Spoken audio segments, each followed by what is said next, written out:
보통 뭐 한 5억 안팎의 순 현금 정도, 순 투자금 가지고들 많이들 보시거든요. 예, 그 정도 금액대로 지금 그나마 좀 조금 덜 올랐다라고 할 만한 지역들 뭐 한두 개 좀 있을까요? 그러면 외곽으로 가야겠죠. 노도강이나 금강구의 이제 소형 평형 같은 경우는 그 가격대로 살 수가 있는 거겠고요. 조금 이제 경기도 쪽으로 가게 되면 이제 선택지가 많습니다. 이 서울하고 이게 붙어 있는 그 출퇴근이 좀 가능한 그렇죠. 라인들. 그런 지역들은 그 가성비가 좋은 데가 꽤 많거든요. 네. 특히 그 중에서 이제 비규제 지역 같은 데도 꽤 있어요. 비규제 지역 같은 데는 이제 눈여겨볼 게 뭐냐면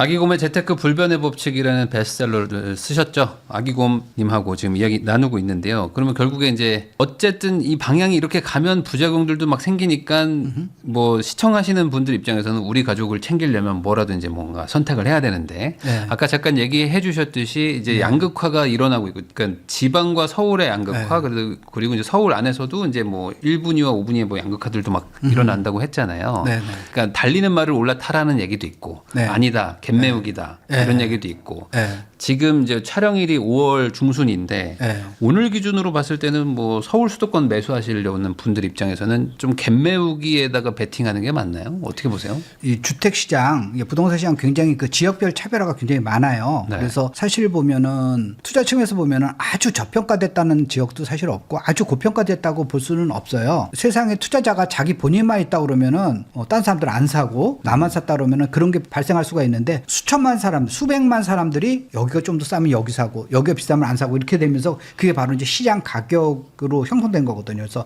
시장 가격이라는 게 그만큼 어떻게 보면 정직한 가격이다라고 할 수가 있는데 그러면 앞으로도 계속 그러냐? 아니죠. 그거는 현재 얘기고 미래가 지금 현재가 요만큼밖에 안 되지만 미래가 좋아질 지역에다가 사면 되는 거죠. 그 미래가 좋아질 지역이 1년 후에 좋아져, 2년 후에 좋아져, 3년 후에 좋아져. 1년 후에 좋아질 지역이 더 시세에 많이 반영됐을 거고 뒤로 갈수록 시세에 덜 반영되는 거죠. 그럼 내가 이제 그 집에 나는 이 집을 한 10년 동안 보유할 거야. 그러니까 지금 안 좋더라도 10년 후에 좋아지는 건 확실해. 그럼 거기다 투자하는 게 가장 정답이고요. 난 지금 당장 들어가서 살아야 되고 그다음에 몇 년 있다가 또 다른 데로 갈아타게 하고 그러면 단기 호재가 있는 데다가 찾아야 되는 겁니다. 그래서 사람마다 투자처가 다 다르고 사람마다 다 자금 사정이 다르기 때문에 어디가 제일 좋아라고 말씀을 드릴 수가 없지만 그렇게 가장 큰 거는 현재보다 미래가 좋아질 지역을 찾는데 그거는 이제 그 스케줄에 따라서 언제 좋아지냐는 본인의 그 일정에 따라서 언제 내가 입주하고 언제 정도 팔 것인가 그걸 생각해 가지고 투자하시는 게 가장 좋습니다. 그러면은 이제 이런 거 있지 않습니까? 이게 입지의 어떤 뭐 등급이라고 해야 될까? 뭐 순위 이런 거 진짜 안 변한다. 뭐 이렇게 얘기하시는 분들도 있고 또 아니다 이게 또 바뀐다. 뭐 이렇게 얘기하는 분들도 있는데 또 오랜 경험이 있으시니까 어떤 뭐 입지라는 게 뭐 순위라는 걸 뭐 굳이 정한다면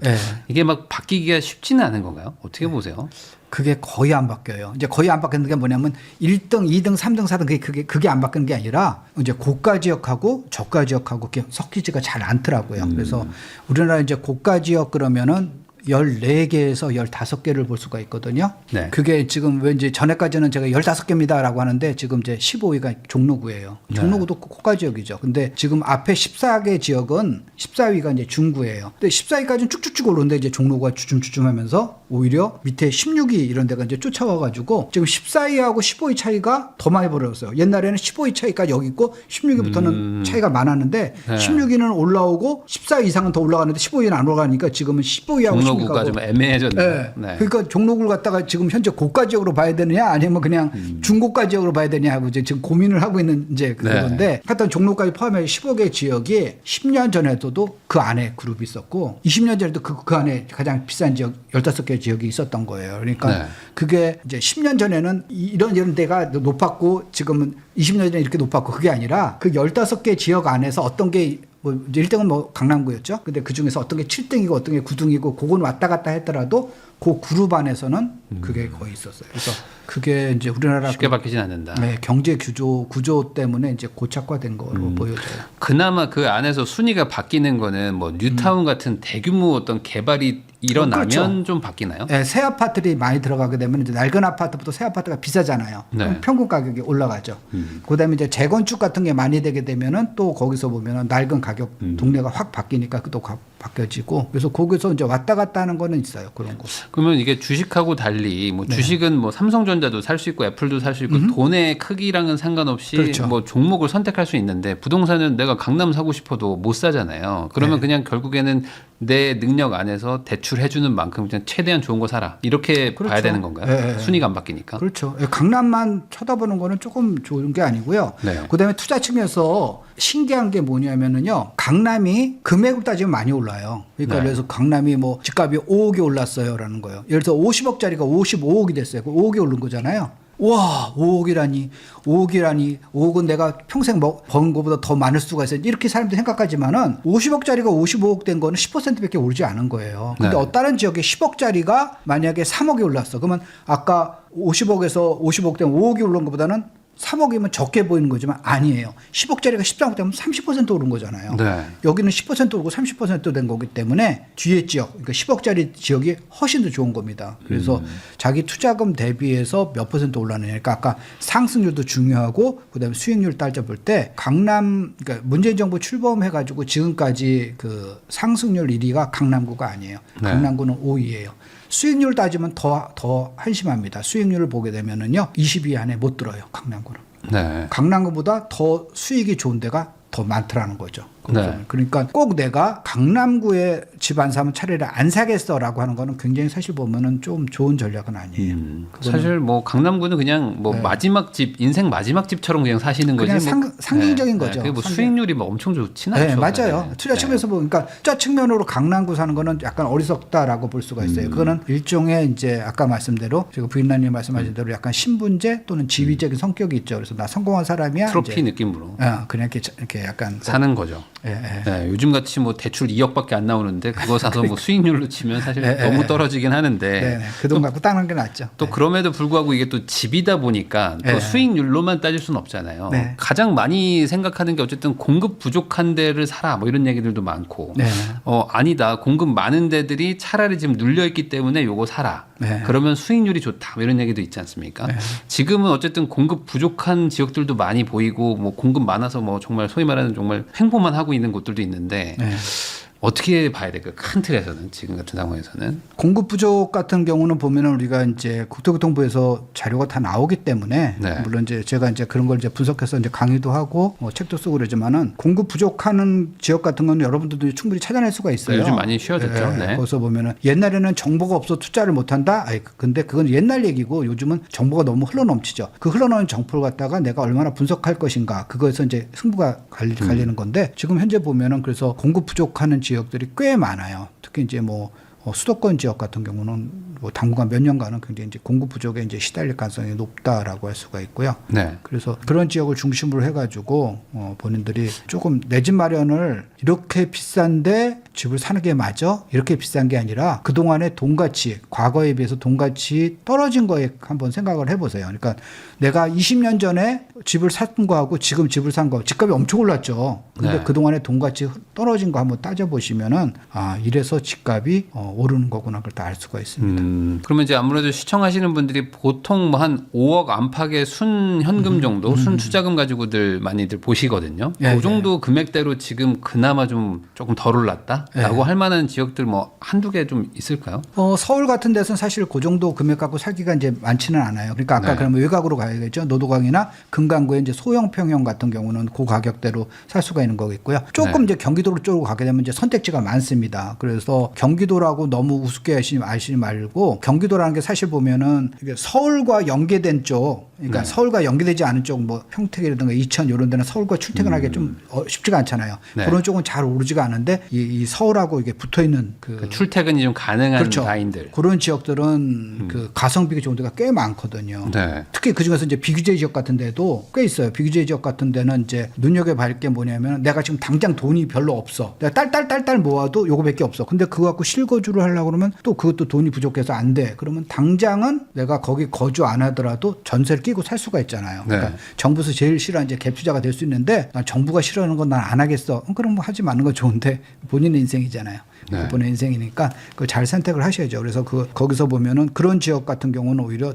전세금 끼고 살 수도 있는 거고 뭐 좀 더 여유가 있으면 거기서 실거주를 하면 되는 거고 나중에 이제 내가 전세를 빼줄 돈이 그만큼 모으면 그때 이제 전세를 네. 빼고 본인이 실거주하면 되는 거니까 이제 그런 전략을 쓸 수도 있는 거기 뭐 때문에 예를 들어 뭐 이제 뭐 동탄이랑 막 구리 이런 데들이 뭐 그런 비규제의 수혜지다 해서 막 오르기도 했는데 그렇죠. 최근에 많이 올랐죠. 네, 근데 이런 곳들이 말씀하신 것처럼 비규제니까 이렇게 선호를 받은 것도 분명히 있잖아요. 네. 만약에 이제 선거 이후에 규제 지역을 막 이렇게 확대하거나 막 이런 방향으로 갈 수도 있을까요? 왜냐면 그럴 가능성이 좀 적어요. 그래서 그 정도 아닐까요? 예, 비규제가 된 이유는 규제 지역보다 이게 입지가 떨어지기 때문에 그런 거고 그 동안에 많이 안 올랐기 때문에 정부에서 안 넣은 거예요. 그래서 네. 정부에서 그 넣었을 때 여기다가 놓으면 우리가 욕 뒤지게 먹겠다 막 그러면서 안 넣은 거잖아요. 안 올랐으니까. 그래서 지금 조금 반짝반짝하고 오른다고 해가지고 하게 되면은 거기에 있는 사람들은 굉장히 실망을 하겠죠. 아니, 남들은 이만큼 올랐는데 나는 지금 요만큼 올라 그러는데 규제를 해? 그러면 이제 그다음부터는 국회의원 선거도 있고.